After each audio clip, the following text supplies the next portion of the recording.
Hopefully I don't reveal too much by telling this story, but for years I've been a graffiti artist. Some people call it art, others call it vandalism. Honestly, I've heard both enough times that neither bothers me anymore. I prefer places where almost nobody goes.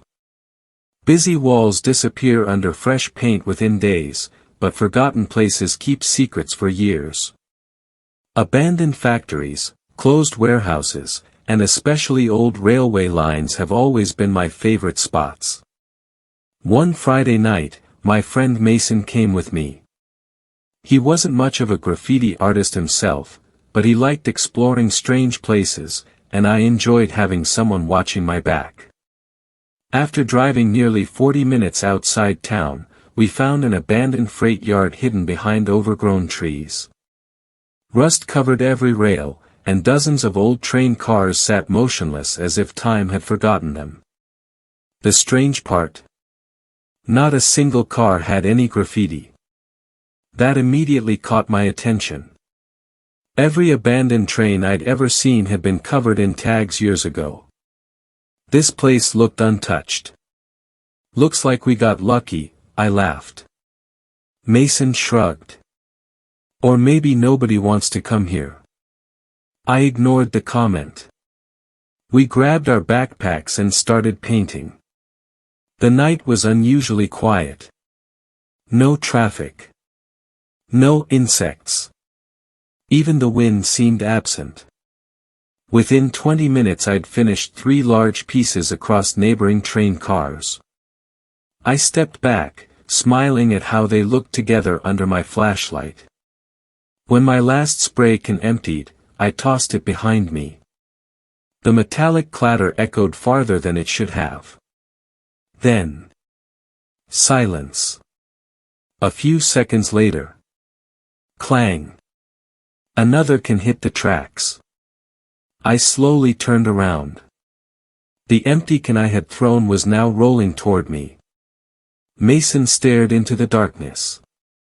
You threw it that way. I know. Neither of us spoke. Someone else had picked it up. I raised my flashlight toward the tracks, but the beam disappeared into endless darkness between the train cars. Nothing. Then another loud bang exploded from somewhere inside the train. It sounded like heavy metal striking steel. Mason whispered.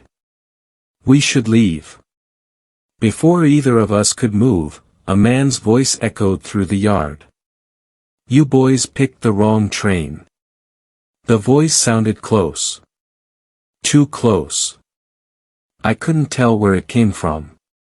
Then footsteps. Fast. Running directly toward us. We dropped everything and sprinted.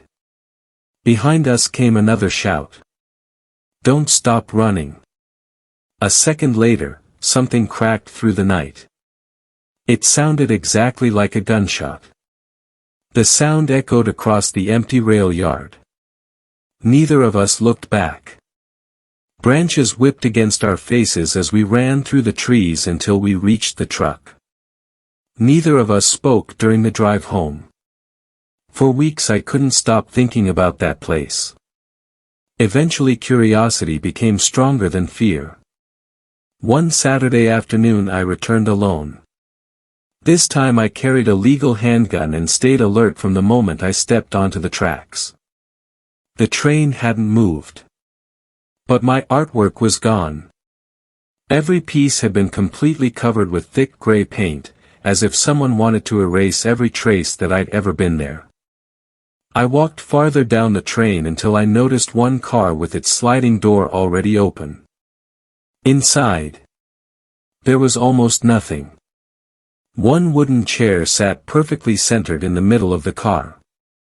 Lengths of rope lay scattered across the floor. Heavy chains rested beside one wall. The strongest smell of bleach I've ever experienced filled the entire space. My eyes actually watered after only a few seconds inside. No graffiti. No trash. No signs anyone lived there. Just that chair. That smell. And complete silence. I reached for my phone to take a picture. Then. Clang.